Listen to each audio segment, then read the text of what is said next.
ये आज हम लोग बहुत ही इंपॉर्टेंट प्रमेय पढ़ने वाले हैं। ये काफ़ी टाइम एग्जाम में पूछी गई है, ये इम्पोर्टेंट्स है, इसे आप जरूर कंप्लीट कर लीजिएगा। देखो प्रमेय क्या है, दो समरूप त्रिभुजों के क्षेत्रफल का अनुपात इनकी संगत भुजाओं के अनुपात के वर्ग के बराबर होती है। तो देखो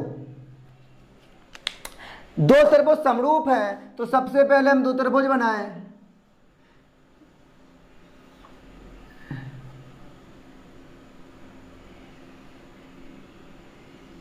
ठीक है, अब समरूप बनाने के बाद मान लो इस पे ए बी सी एक त्रिभुज है और दूसरा है पी क्यू आर,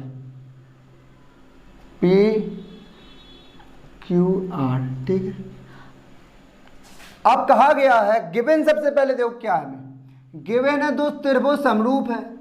अगर दो त्रिभुज समरूप हैं तो त्रिभुज ए बी सी समरूप होगा त्रिभुज पी क्यू आर के। दो त्रिभुज समरूप हैं। अब क्या करना है, प्रूव दैट,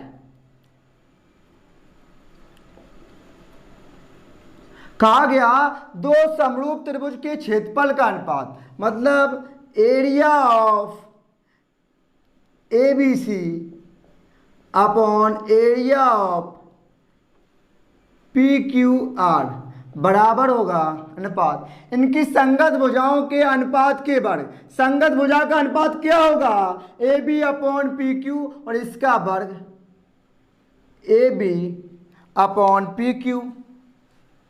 देखो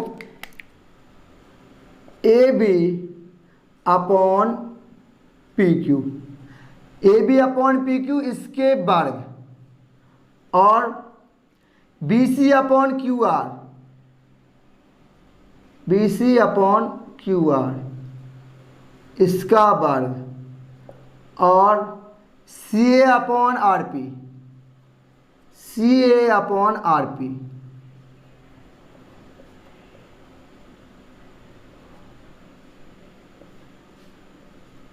ये क्या होंगे, बराबर होंगे, ये हमें प्रूव करना है।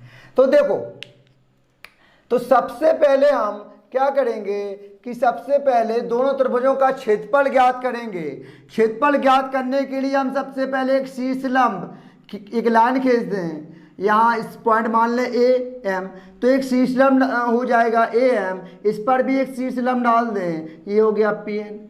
अगर ये हमने लंब डाला है तो आप कहेंगे ये 90 होगा, अगर ये 90 है तो आप कहेंगे ये भी 90 ही होगा, इसमें भी ऐसा सेम हो जाएगा, ये 90 ये 90। ठीक, अब इन दोनों का क्षेत्रफल निकाल लें, तो क्षेत्रफल इनका एरिया निकाल लें। तो एरिया क्या, area of A B C upon area of P Q R. तो क्या होता है, area of A B C निकालें सबसे पहले, तो त्रिभुज का क्षेत्रफल क्या हो जाएगा, 1/2 base into height, 1/2 base into height हो जाएगा। अब हमें ये बताओ कि बेस इसमें क्या है,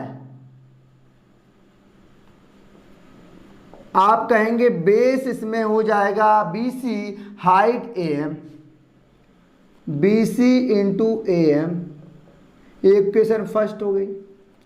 सेम इसी प्रकार पी क्यू आर का निकालें, तो एरिया तो आप पता है बेस इंटू हाइट ही होगा, पी क्यू आर, तो 1/2 base Q R height P N, Q R into P N, एक क्वेश्चन सेकेंड हो गई।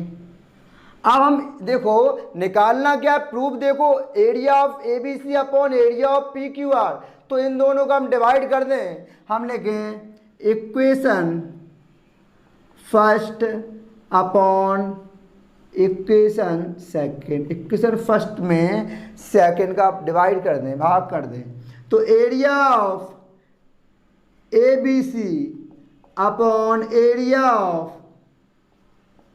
पी क्यू आर, देखो 1/2 B C upon A M, 1/2 QR into PN। 1/2 से 1/2 कैंसिल आउट हो जाएगा, हमारा बचेगा BC अपॉन QR और मल्टीप्लाई AM अपॉन PN। ठीक है, अब ये हमारा हो गया। अब देखो हमें दिया गया ABC और PQR समरूप हैं, तो बताओ समरूप त्रिभुज के संगत कोण का बराबर होते एंगल AP के बराबर, BQ के बराबर, CR के बराबर। देखो अब हम क्या ABM और PQN इन दोनों त्रिभुजों को समरूप कर लें। ABQ ये वाला और PQN इस वाले को। ठीक है, तो देखो ले त्रिभुज ABM व PQN में, अब यहां अच्छे से चित्र को फिगर को देखो। हमने कहा एंगल B बराबर होगा एंगल Q के, एंगल B बराबर होगा एंगल Q के। क्यों होगा? क्योंकि ABC समरूप है, ABC या कारण लिखेंगे, रीजन क्या है, ABC समरूप है PQR के। और आपको पता है जब दो त्रिभुज समरूप होते हैं तो उनके संगत कोण बराबर होते हैं। और देखो एंगल जो हमारा M है ये और एंगल N बराबर हो जाएंगे। क्यों? दोनों क्या है 90 हैं। देखो ये भी 90 है, ये भी 90 है, तो एंगल M बराबर एंगल N प्रत्येक क्या है लिख देंगे, प्रत्येक 90 डिग्री है। अगर अब प्रत्येक 90 डिग्री है तो हमारा ABM और PQN समरूप हो जाएंगे। तो त्रिभुज जब दो क्या है, जब दो एंगल बराबर हैं तो कौन सी कसौटी लग गई, एंगल एंगल समरूपता कसौटी से। देखो लिखेंगे एंगल एंगल समरूपता कसौटी से क्या हो जाएगा, ABM वाला PQN के समरूप हो जाएगा। त्रिभुज ABM समरूप हो जाएगा PQN के। और पता है आपको, पता है कि जब दो त्रिभुज समरूप होते हैं तो उनकी संगत भुजाओं का अनुपात बराबर होता है।